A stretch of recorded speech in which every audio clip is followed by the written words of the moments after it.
Esto es una producción de parte de Iglesia Bautista Calvario, en un nuevo formato donde trataremos de ser iglesia, pero de una forma no tan convencional, en donde hablaremos de distintos temas como fe, experiencias, pero sobre todo de Dios. Esto es En Esto Pensar, Calvario Podcast. Hey, ¿qué tal, iglesia? Espero estén muy bien y espero estén teniendo un excelente día. Es un gusto poder estar con ustedes de nuevo.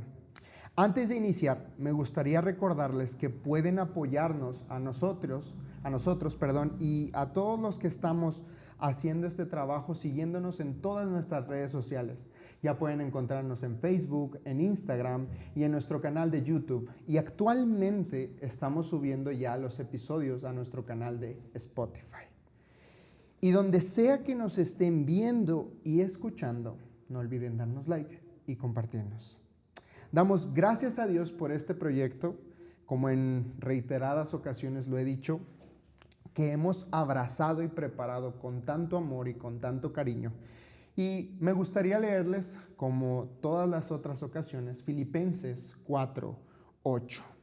Dice: por lo demás, hermanos, todo lo que es verdadero, todo lo honesto, todo lo justo, todo lo puro, todo lo amable, todo lo que es de buen nombre, si hay virtud alguna, si algo digno de alabanza, en esto pensad.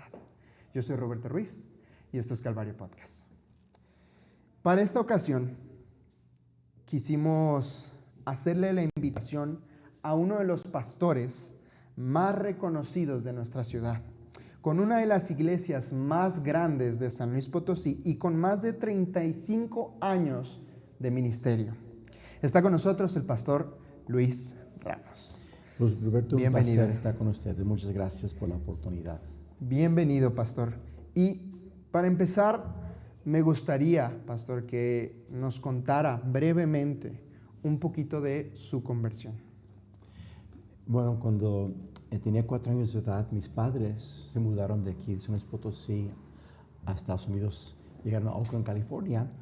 Mi papá entró a una iglesia bautista que le invitó su hermana y se convirtió a Cristo. Después mi mamá se convirtió a Cristo. De hecho, mi mamá era sobrina del sacerdote Teófilo Cisneros, sacerdote de San Sebastián, una familia muy católica. Y mi mamá se convirtió a Cristo ahí también en California. Y bueno, entonces yo desde 4 años crecí en una iglesia cristiana, mis padres muy fieles a una iglesia bautista independiente fundamental. Y a la edad de 11 años me dieron problemas en la escuela, mis padres me disciplinaron. Y esa noche hubo convicción de mi pecado. Okay. Y esa noche yo ahí me hinqué al lado de mi cama y le pedí a Cristo que me salvara.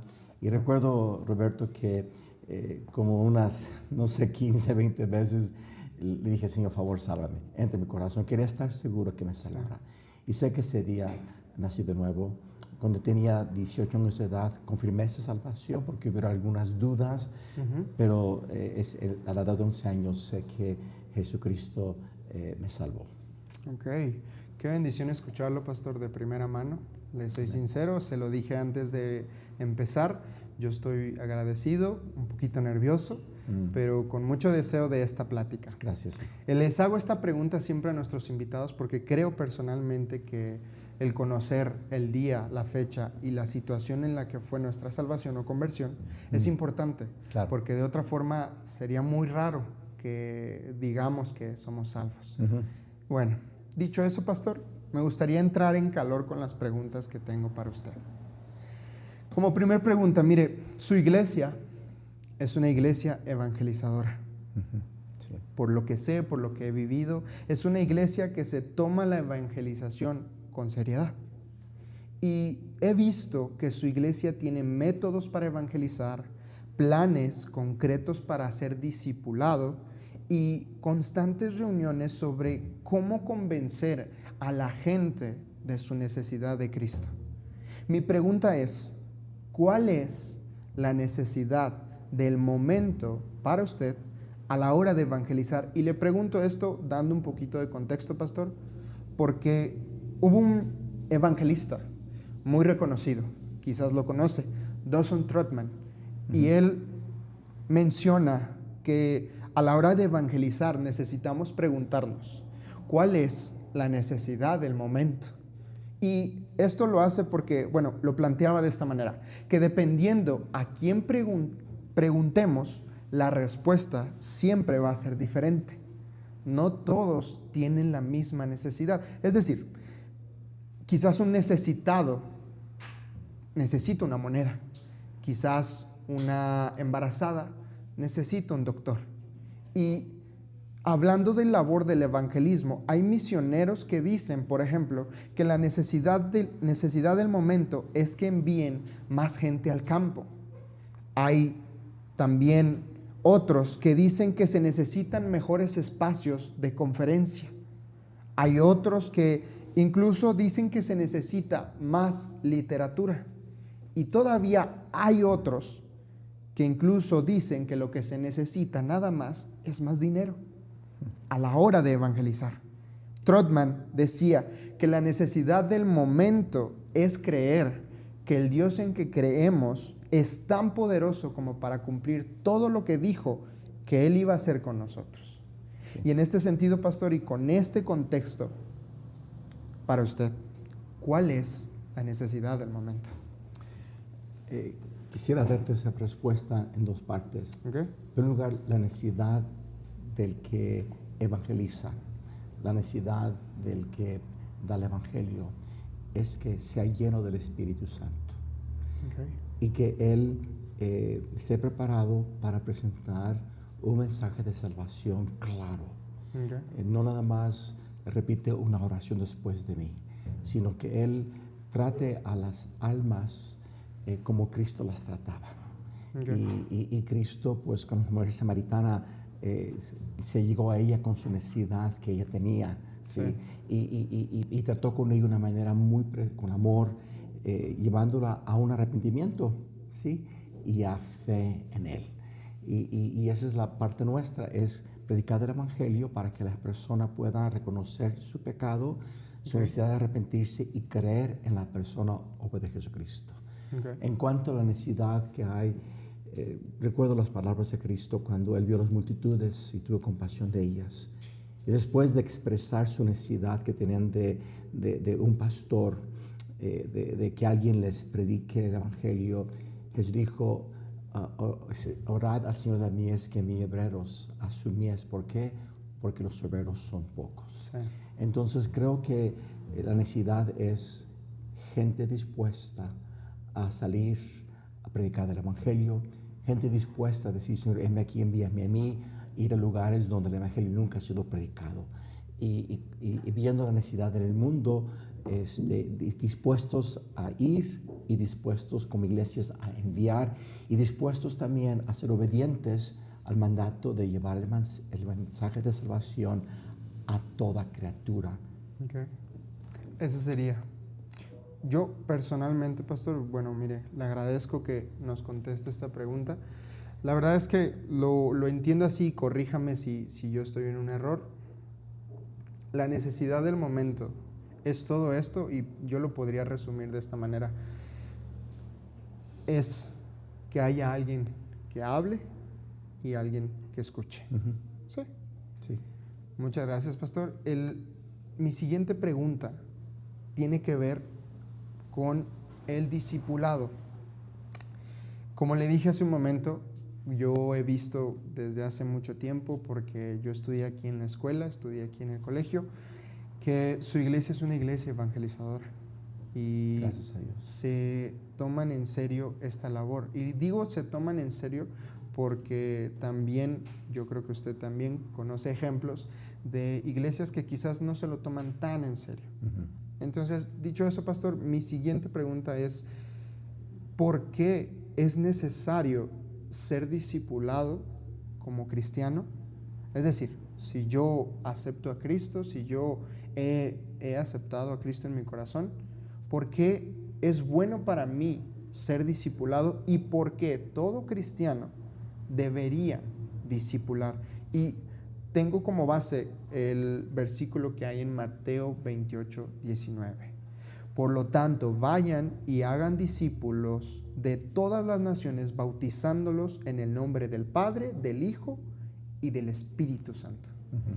Yo le pregunto esto porque, por lo mismo, creo que su iglesia se toma muy en serio esta labor y tienen un trabajo inmenso. Tan solo ver, si alguien quisiera venir a su iglesia, siempre va a ver que hay grupos de discipulado, siempre va a ver que hay gente al pendiente de ellos, siempre va a ver que se toman en serio esta labor. Hay rutas, hacen varias cosas aquí en su iglesia que la verdad, personalmente, yo, sin ser de esta iglesia, agradezco, porque finalmente somos cristianos.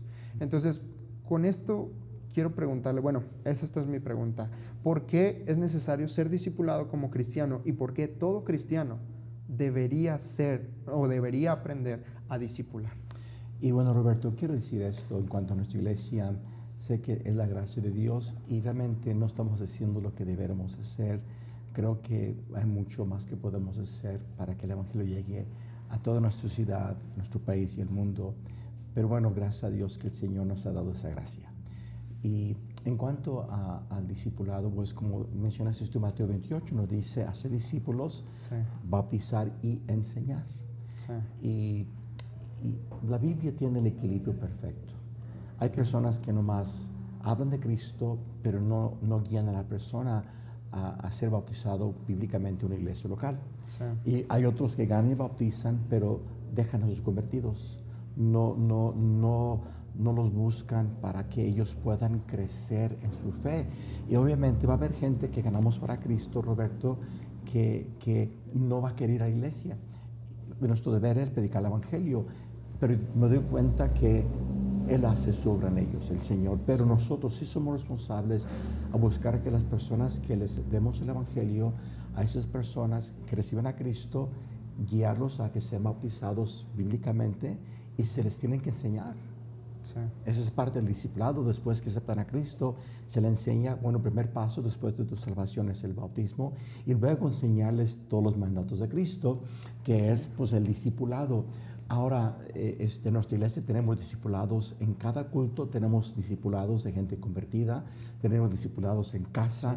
¿Por qué? Porque creo yo que cuando una persona no se le discipula, pues nosotros como ganadores de almas no estamos cumpliendo con lo que es el total de la gran comisión. ¿Sí? Y si en tu lugar, todo cristiano debe de estar involucrado en evangelizar y discipular. Sí. Sea a un vecino, sea un familiar, sea un compañero de trabajo, debemos ser testigos en todos lugares y nosotros estar siempre buscando guiar a la gente a Cristo y guiarlos en los caminos del Señor. Y creo que no solamente es un deber como iglesia en general, pero de cada cristiano. Ok, pues qué bendición escucharlo de parte de usted, pastor.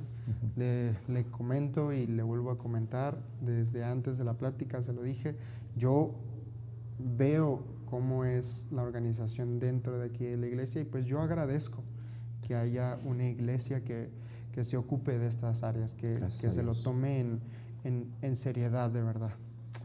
Dawson Trotman también dice que es muy difícil a la hora de evangelizar, que muchas veces creemos que por llevarle las buenas nuevas a la persona, a las personas o a los grupos de personas es suficiente, y muchas veces dejamos esto a criterio de ellos mismos, como dejándolos solo con las armas, pero no enseñándoles cómo defenderse con esas armas. Y Dawson Trotman lo dice de esta manera y creo que concuerda mucho con lo que usted me acaba de decir. Y fíjate que allí en Juan 15, 16, Jesús dijo: no me elegisteis vosotros a mí, sino que yo os elegí a vosotros. Yo os he puesto para que vayáis y lleváis fruto y vuestro fruto permanezca. Entonces, el fruto que permanece, hablando de gente que es salva, es que sean discipulados y estén creciendo en la fe cristiana. Ok, no, pues qué bendición, le digo y le comento que es saber esto. Yo creo que todo cristiano, así como usted, creo que todo cristiano debería saber discipular.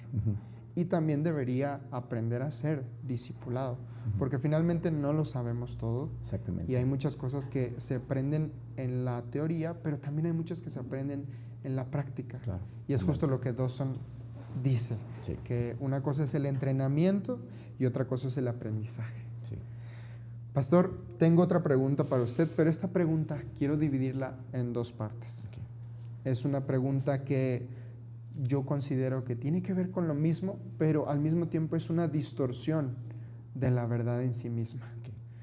La primera parte, ¿qué opina usted acerca del legalismo? Y la segunda, ¿qué opina usted acerca del antinomismo o antinomianismo? Y para la gente que nos ve, el antinomianismo simplemente es la creencia en que debido a la gracia inmerecida que hay de Dios hacia nosotros, que debido a eso tenemos nosotros derecho o licencia para pecar sin tener consecuencias reales. Este es el antinomismo. Son dos posturas, pastor, que son extremistas. Por un lado, son personas que aman las leyes, es decir, aman la Biblia, como todos los que hemos creído en Cristo. El problema es que usan estas reglas o cosas que Dios deja escritas en la Biblia como no sé cómo decirlo, como de una forma extremista, en decir que si no se hace tal cual al pie de la letra, porque considero, pastor, que hay cosas que sí son así. Bíblicamente hay verdades que son absolutas. No es que nos guste, no es que si me cae bien, si la persona que predica, entonces me gusta lo que predica. No se trata de eso.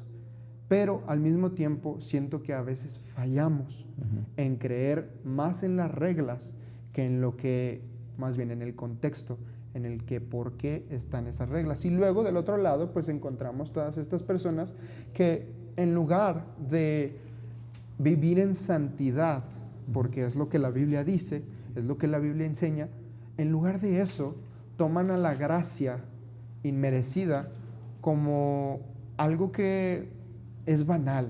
Es decir, yo puedo pecar y Dios me va a perdonar, porque sí, es verdad. Pero al mismo tiempo decir que eso lo puedo hacer solo porque sí, siento y creo que es un error. Esta es la pregunta, pastor, y es dividida en dos partes. Bueno, quiero contestarte usando la palabra de Dios porque es nuestra base de lo que creemos y hacemos. Ahora, legalismo, entiendo la definición que le estás dando o la aplicación que le estás dando, porque bíblicamente el legalismo en conforme al libro de Gálatas era regresar a la ley, a la circuncisión para poder ser cristiano, y eso se trató en ese tiempo y se mostró que en Cristo pues ya no estamos bajo la ley. Sí. Pero también entiendo que el legalismo también se le da una definición en la cual cristianos basan su cristianismo en lo que hacen y no en lo que son en cuanto a su relación con Dios. Okay. Lo importante, porque Jesucristo dijo, él dijo, hipócritas, bien profetizó de vosotros Isaías, como está escrito, este pueblo de labios me honra, mas su corazón está lejos de mí, pues hermano me honran enseñando como doctrinas mandamientos de hombres. Sí. Cuando mi cristianismo está basado en lo que yo hago, elevo esas normas y estándares a una posición que me lleva a ser legalista y me siento buen cristiano porque cumplo con estas normas. Pero hay gente que cumple con esas normas pero ven pornografía. Sí. Cumple con esas normas y odian a su prójimo. Sí. O sea, y también el legalismo es de que si gente no cumple con esas normas, yo no los acepto, los juzgo como malos cristianos. Pero porque mi cristianismo no puede estar basado en lo que hago. Sí. Igual como mi salvación está basada en fe y en gracia, también como vivo está basado en fe y en gracia. Y mi cristianismo debe de estar basado en mi comunión con Dios, mi relación con Dios y en mi obediencia a la palabra de Dios. Sí, okay. Entonces, sí. Ahora, en cuanto a lo que es el antinomismo, Aquí tengo un pasaje de la Biblia. Dice la Biblia en el libro de Tito, el capítulo 2, dice, versículo 11, porque la gracia de Dios se ha manifestado para salvación a todos los hombres, enseñándonos que renunciando a la impiedad, a los deseos mundanos, vivamos en este siglo sobria, justa y piadosamente. Sí. O sea, la gracia nos enseña a vivir de una manera que agrada a Dios en santidad, sí, en justicia, y aquí habla de ser piadosos en cuanto a ser como Dios. Entonces, tristemente, el libertinaje de tomar la gracia de Dios como una licencia, ¿sabes qué? Como soy salvo, yo determino cómo vivo, yo determino yo determino lo que está bien, está mal, porque estoy bajo gracia. Exactamente. Y eso lleva a un abuso de la gracia de Dios. Y tristemente hay iglesias que aún ya aceptan el homosexualismo, etcétera, porque están bajo esa supuesta libertad por la gracia de Dios. Sí. Pero la gracia de Dios me enseña que como he sido salvo por esa gracia, que no merezco, me enseña ahora a vivir una vida santa para agradar a aquel que me salvó. Totalmente.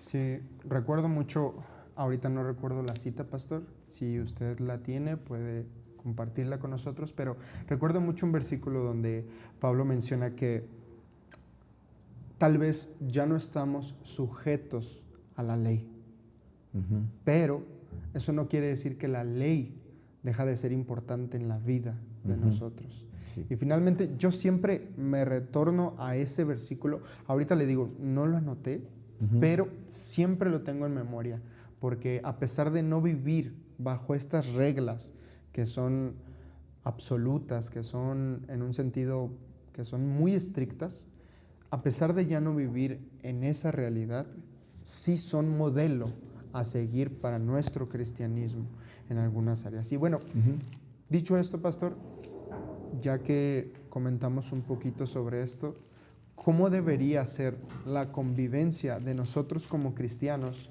con dos tipos de personas, el legalista y el antinomista? Bueno, al legalista, yo creo, hijo, que como cristiano yo debo de amar a mi hermano, debo de ser paciente con mi hermano, sí, no debo de juzgar a mi hermano. Obviamente una persona legalista tiende a juzgar, sí, tiende a atacar. Entonces lo que yo he hecho, hijo, es simplemente no los ataco, no los juzgo, no los critico, pero mantengo mi distancia. Okay.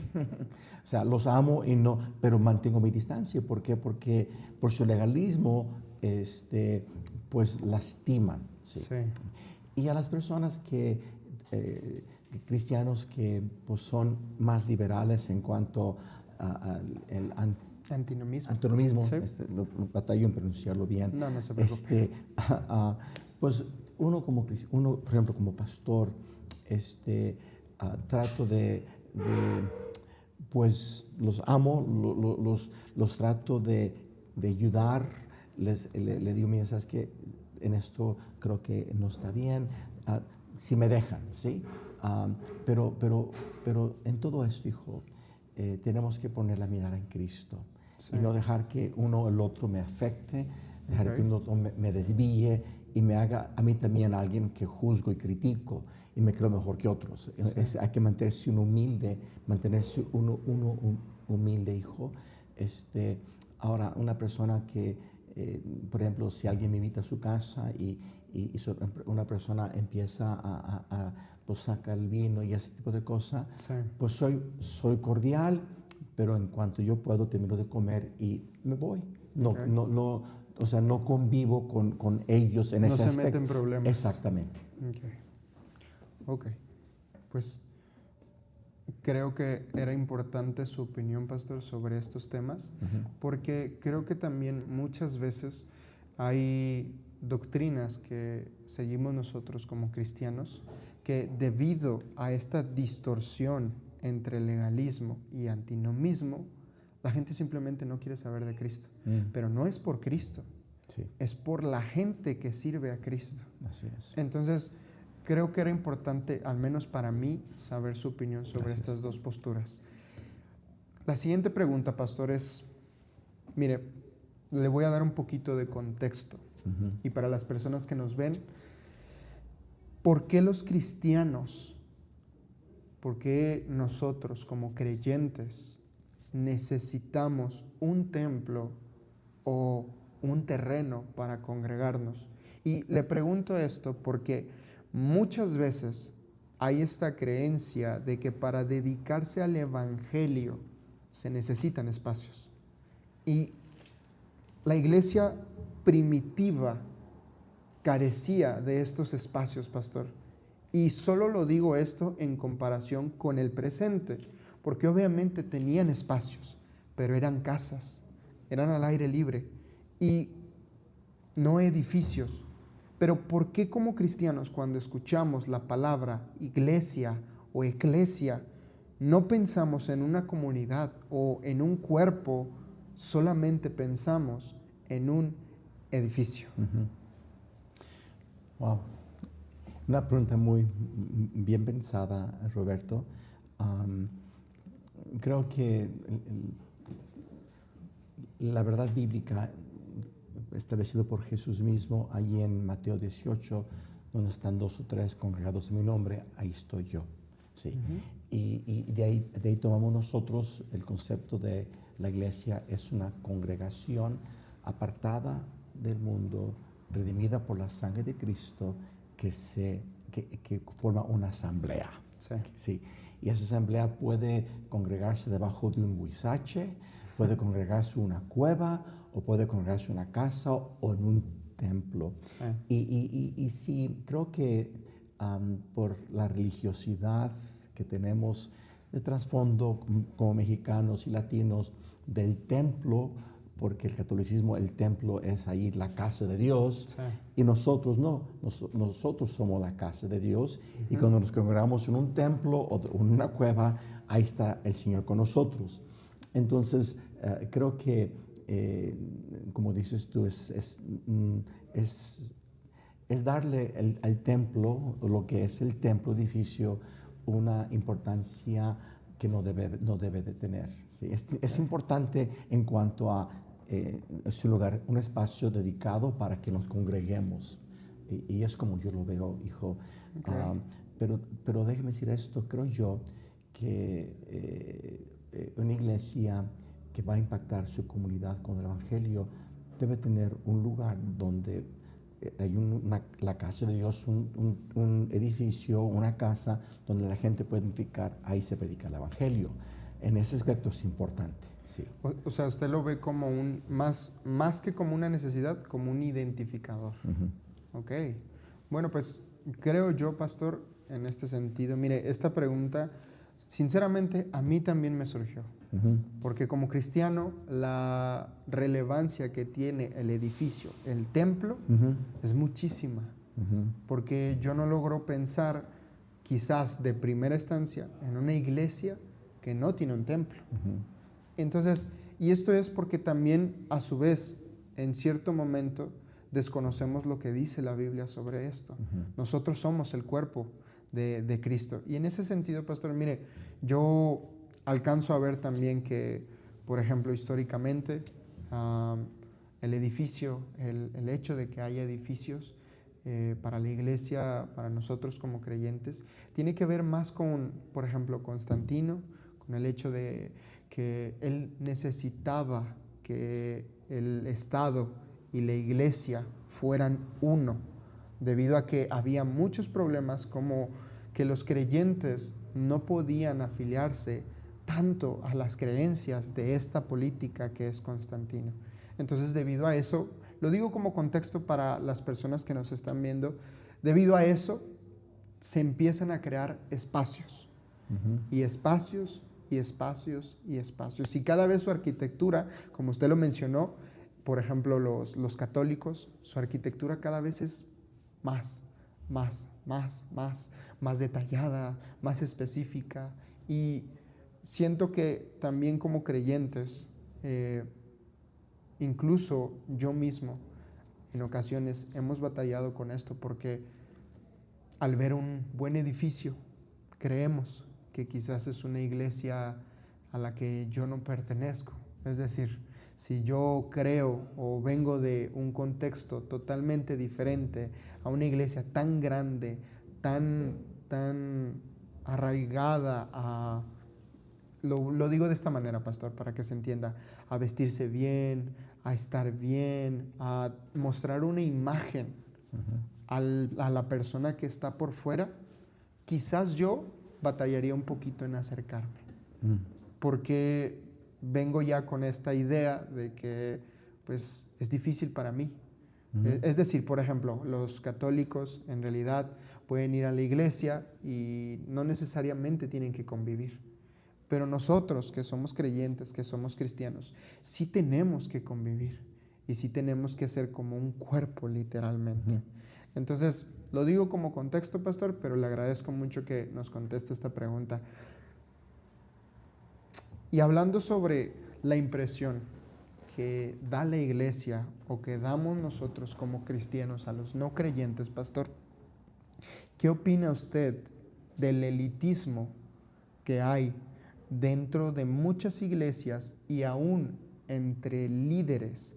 Iglesias y líderes que buscan primero el dinero, la apariencia, la comodidad.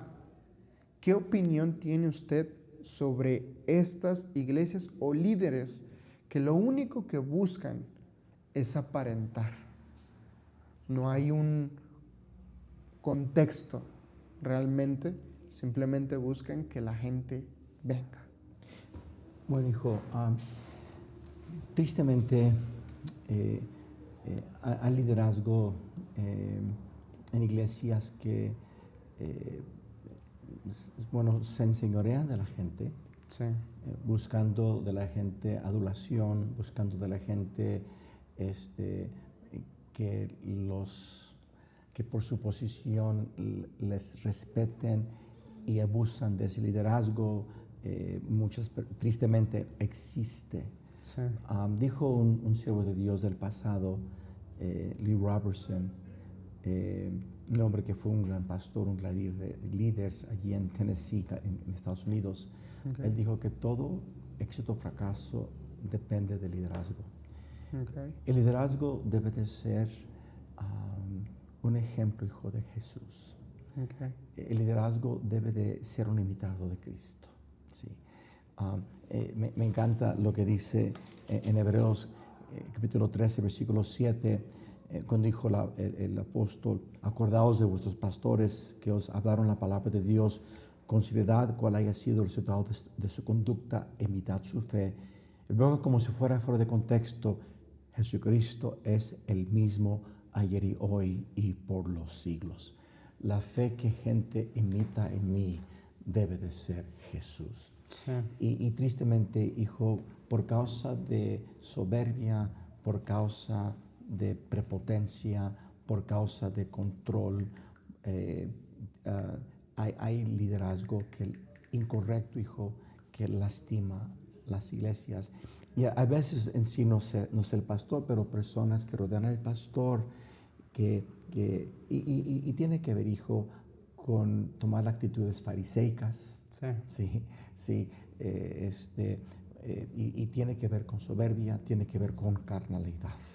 Okay. Tiene que ver con un liderazgo que, bueno, bíblicamente ese liderazgo no edifica, ese liderazgo destruye.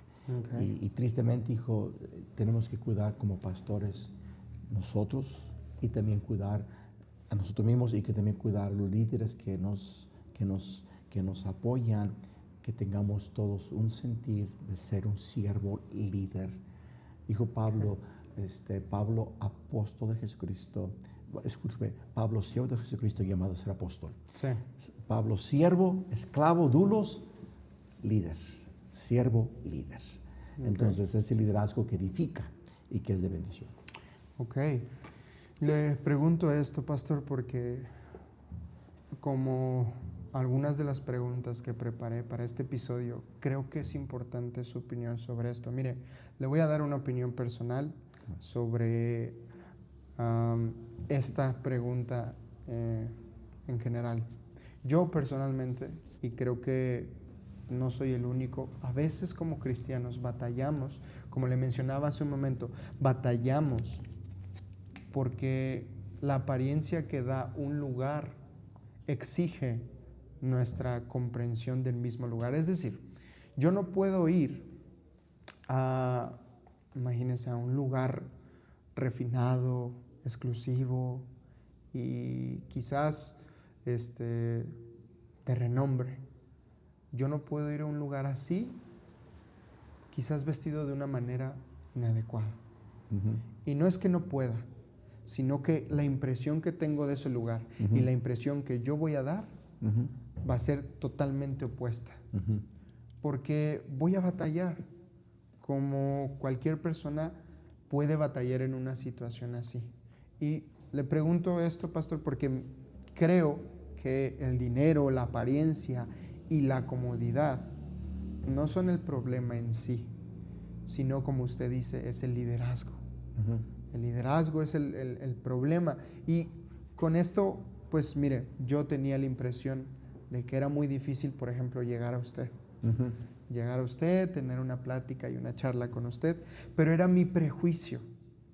Y así como yo, pastor, hay muchos creyentes que debido a, imagínense, la imponencia del templo, la gente a su alrededor, la congregación, incluso los mismos líderes, como usted dice, prefieren alejarse, estar lejos de esos lugares, debido a que no están cómodos con lo que sienten ellos al estar así. La exigencia que les da, no la sienten sincera, no la sienten correcta. Personalmente, ese era el prejuicio que yo tenía, pastor. Y no solo no hablo personalmente de usted, sino en general, porque a veces es difícil que yo pueda hacer esto de una forma tan natural y no tener una incomodidad por una situación o por otra. Pero es solo prejuicio, porque en realidad no es una verdad absoluta. Y pastor, usted, le vuelvo a preguntar esto, ¿cree que por ejemplo, la comodidad, más bien, perdón, el elitismo que hay de estos líderes deba ser, o sea, más bien, ¿podríamos nosotros como creyentes tolerarlo? ¿Deberíamos tolerarlo? ¿O realmente, si hay buena predicación, pero hay elitismo, deberíamos estar ahí o deberíamos irnos de ahí? Wow, una pregunta bastante, difícil de contestar, no porque apruebe el elitismo de ninguna manera, hijo. Sí. Pero lo que me preguntaste tú, si tienes buena predicación, pero hay elitismo. Sí. Yo creo, hijo, que si una persona asiste a una iglesia y ya no es edificada por la palabra de Dios predicada, debe de orarlo mucho, pero yo creo que debe de buscar otro lugar. Okay. ¿Por qué? Porque no somos seguidores de hombres, mi hijo. Okay. Somos seguidores de Cristo. Sí. Y si ya, porque ¿cuál es el motivo de ir a la iglesia? Bueno, de ser edificados por la palabra de Dios, para servir a Dios, para caminar con Dios, para ser mejor padre, para ser mejor madre, para ser un fiel cristiano.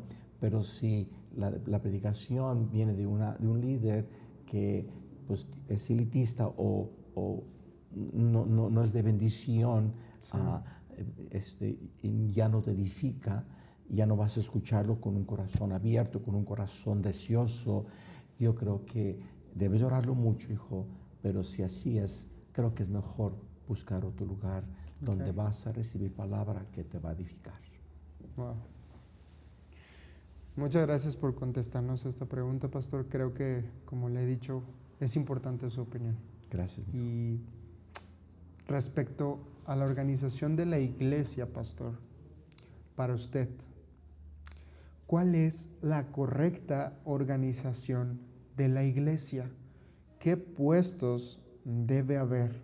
¿Qué jerarquías debería haber? ¿Y qué concepto deberíamos tener como creyentes a la organización, respecto a la organización de la iglesia. Y le pregunto esto, pastor, porque finalmente, como hay iglesias grandes, hay iglesias pequeñas. Y en iglesias pequeñas quizás la organización de la iglesia sea muy sencilla, pero preguntándole a usted personalmente, su iglesia es muy grande. Es obvio que tiene que haber encargados de muchas áreas, porque en muchas áreas se está abarcando. Entonces, en ese sentido, pastor, usted, teniendo una iglesia que es muy grande, ¿cuál es la correcta organización de la iglesia? Bueno, hijo,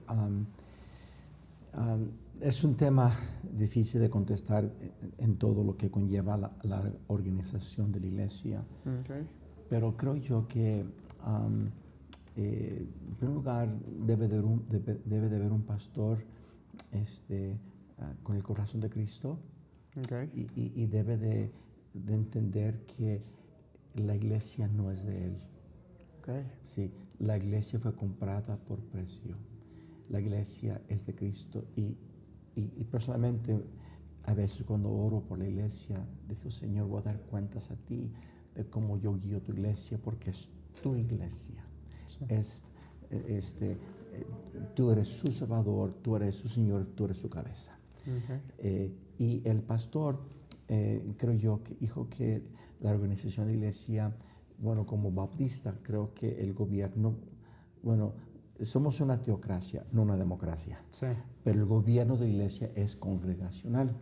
Okay. Y creo que un pastor sabio guía la iglesia tomando en cuenta la congregación, ¿sí? Okay. Para adoptar presupuestos, para hacer compras, para llamar a su pastor. La congregación es lo que vemos en la Biblia. Sí. En Hechos capítulo 6 dijeron los apóstoles, escojan a 7 hombres ustedes para sí. que pongamos sobre esta obra, que era servir las mesas. Pero creo que en la iglesia el pastor debe entrenar a líderes que son para que sean maestros y para que sean, obviamente mis maestras, mujeres okay. Maestras, debe de edificar su iglesia para prepararlos para que hagan lo del Señor. Y dentro de esa organización, pues el pastor dirige la iglesia a cumplir con los propósitos bíblicos, que es la gloria de Dios, que es cumplir con la gran comisión, que es predicar la sana doctrina. Okay. Y también creo yo, hijo, que en una iglesia, porque es bíblico, la iglesia elige a diáconos para servir a la congregación, sí, pero la iglesia no es dirigida por diáconos. La iglesia debe de ser dirigida por el pastor. Dice la Biblia, someteos a vuestros pastores, no a vuestros diáconos. ¿Sí? Sí. Entonces, pero el pastor guiando la iglesia, tomando la congregación en cuenta para decisiones, organiza escuela dominical con maestros, organiza el programa de música con un líder, pero bueno, sí. Pero no debe de ser un señorío del pastor. Okay. Debe tomar en cuenta la congregación. Okay. A grandes rasgos, mijo. Sí, porque bueno, lo veo mucho, por ejemplo, con su iglesia, mi iglesia, que son iglesias grandes y a veces requieren de mucho esfuerzo, pero también de mucho personal. Uh-huh. A veces no es que yo hable solo de la organización, porque principalmente hacemos todo lo que hacemos por Cristo, por amor a Él. Hacemos esto porque Dios se agrada en que sirvamos. Pero finalmente hay días en los que la cabeza ya no da más. Uh-huh. Las fuerzas ya tampoco son suficientes y se necesita más gente. Y le pregunto esto por lo mismo, pastor. Yo conozco mi iglesia y sé que a veces en los eventos se requiere llenar áreas en las que normalmente no estamos acostumbrados a llenar, pero que es necesario. Uh-huh. El evento, la situación nos lo exige.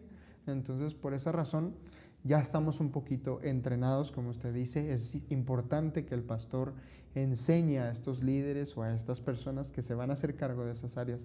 Y finalmente también se lo pregunto porque su iglesia es muy grande, pastor. Y para las personas que no lo saben, pueden buscarla, googlearla, Iglesia Bíblica Bautista, ¿verdad? De San Luis Potosí. Es una iglesia muy grande.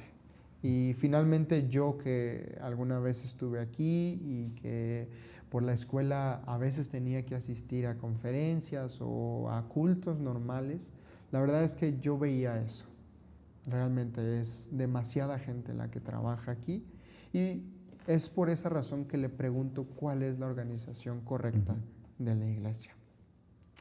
Pastor, creo que es importante saber y entender a qué denominación pertenecemos como cristianos.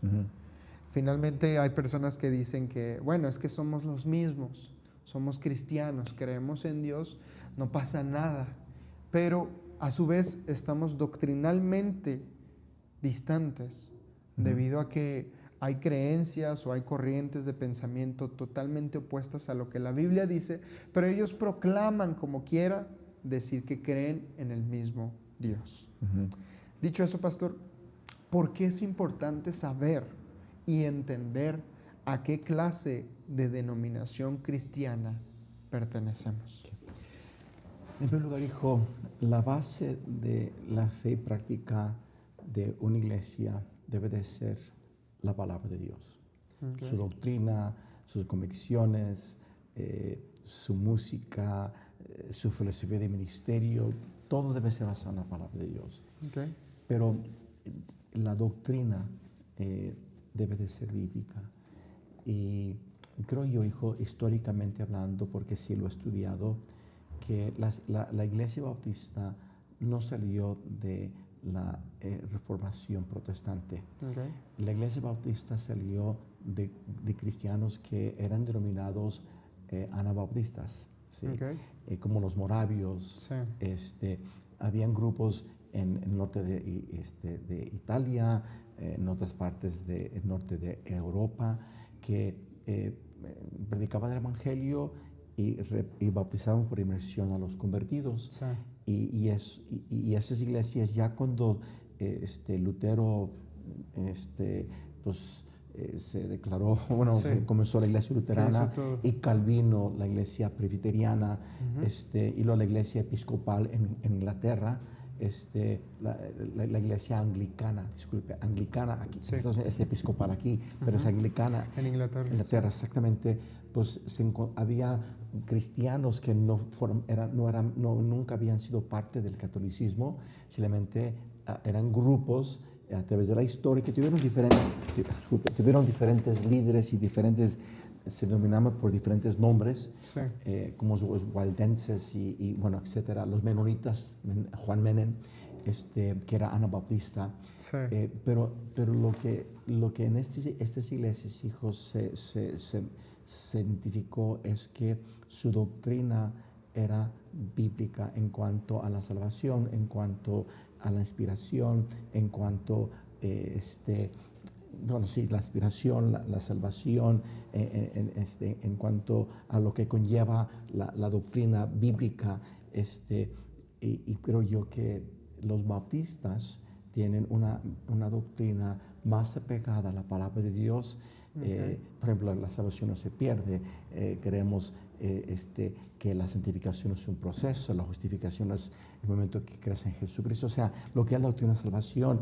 Y hay otras iglesias que enseñan que la salvación se pierde, enseñan que la salvación es un proceso, etcétera, o que el bautismo es para aspersión al nacer, o el bautismo es por inmersión después de salvación. Y creo que hay que identificarse con una iglesia que su doctrina es bíblica.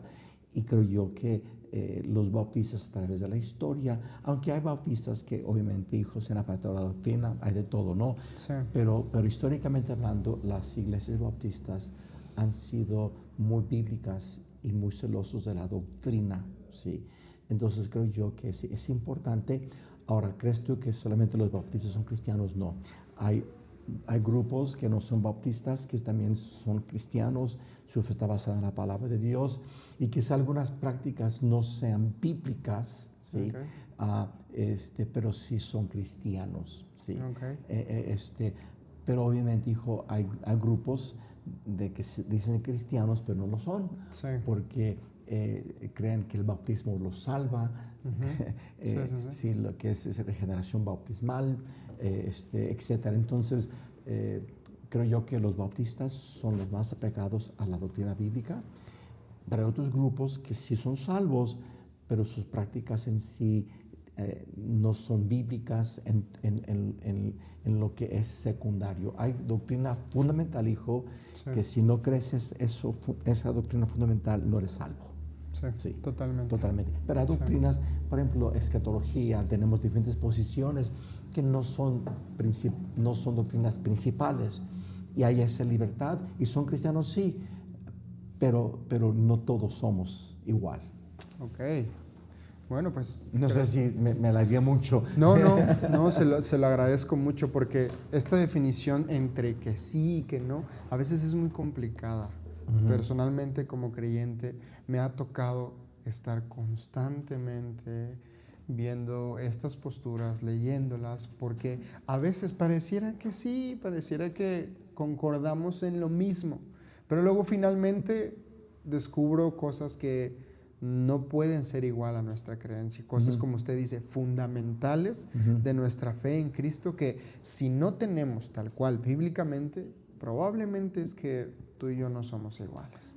Somos primos, no hermanos. ¿No? Sí. Pero bueno. Y quiero aprovechar, pastor, esta pregunta para comentarle también, preguntarle que en ese caso, pastor, cuando las creencias son totalmente opuestas a las que son bíblicamente, pero como quiera se llaman cristianos, tal vez no evangélicos, tal vez no fundamentalistas o fundamentales, tal vez no etc., pero cristianos finalmente. Quiero preguntarle, en ese caso, pastor, ¿deberíamos llamarlos hermanos? No. Okay. Sí, no. Nadie puede poner otro fundamento que el que está puesto, el cual es Jesucristo. Okay. Si su fe si su fe no está basada en la persona de Jesucristo para salvación, no podemos llamarlos hermanos. Ok, pastor. Bueno, finalmente, pastor, estamos llegando al final de este episodio, pero quiero preguntarle, por último, para usted, pastor, ¿cuál es la moral cristiana o cuál es la moral bíblica correcta que debemos adoptar nosotros como creyentes? Le pregunto esto, pastor, porque hay también este debate entre que, quizás, vemos a un cristiano, lo veo mucho, por ejemplo, en las universidades de Estados Unidos, en donde hay debates constantemente sobre la creencia que tenemos en Cristo, y una de las cosas que se repiten mucho es el comentario de, es que yo puedo tener una moral, yo tengo una moral que no es cristiana, yo puedo ir al cielo. Y finalmente nosotros conocemos que la fe, las obras no son para salvación. Conocemos esto, enseñamos esto, pero para una persona que no comprende esto todavía, o incluso para creyentes, que es difícil nosotros poder describir una moral cristiana, porque conocemos mucha gente que no es cristiana, que tiene una buena moral, una moral agradable, una moral que beneficia, que ayuda, pero finalmente ellos no son salvos. ¿Cuál es entonces, pastor, la moral cristiana o la moral bíblica que debemos adoptar nosotros? Bueno, bien dijiste tu hijo que la salvación es por fe en la persona de Jesucristo y es por gracia, pero la moral debe de ser consistente con tu fe. Okay. Sí. Y la moral, si lees, por ejemplo, Levítico 18, Levítico 20, ahí establece la moral en cuanto a la moral que personas que creen la Biblia tienen. También la moral en cuanto a lo que es un matrimonio, Mateo 19, la moral en cuanto a ese asunto de género, la homosexualidad, pues nuestra base tiene que ser la palabra de Dios. ¿Sí? Sí. Sí, como cristianos, la base de nuestra moral es la enseñanza eterna de un Dios eterno, de un Dios 3 veces santo. Y nuestra moral debe estar basada aquí, en este libro. Y una persona que se dice creyente en Jesucristo, pero no tiene la moral cristiana, yo dudo de su creencia en Jesucristo. Okay. Sí, porque el que está en Cristo, nueva criatura es. Primero de Juan, capítulo 3,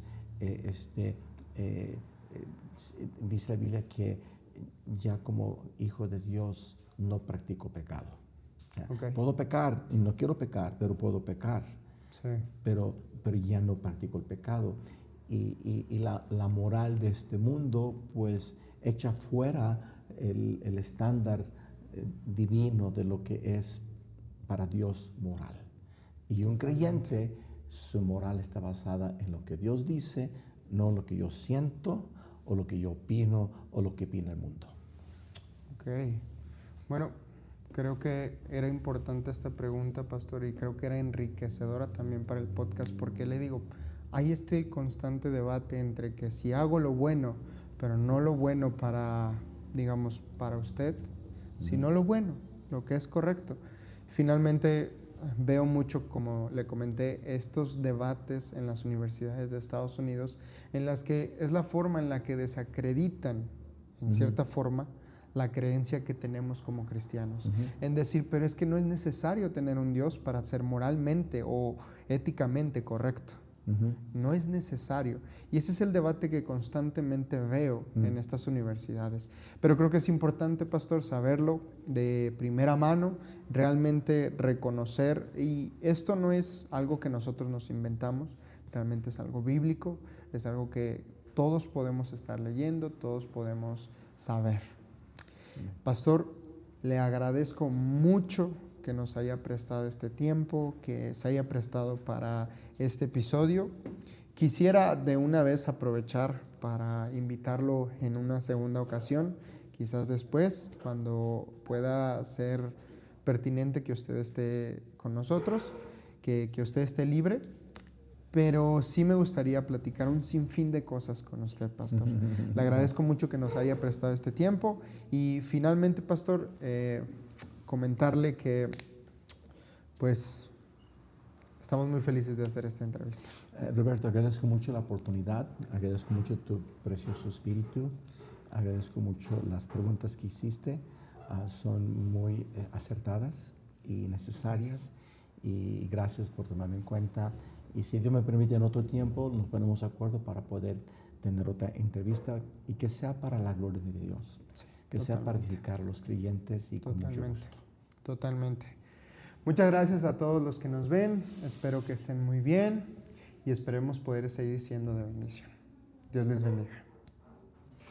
Esto es una producción de parte de Iglesia Bautista Calvario, en un nuevo formato donde trataremos de ser iglesia, pero de una forma no tan convencional, en donde hablaremos de distintos temas como fe, experiencias, pero sobre todo de Dios. Esto es En Esto Pensar, Calvario Podcast.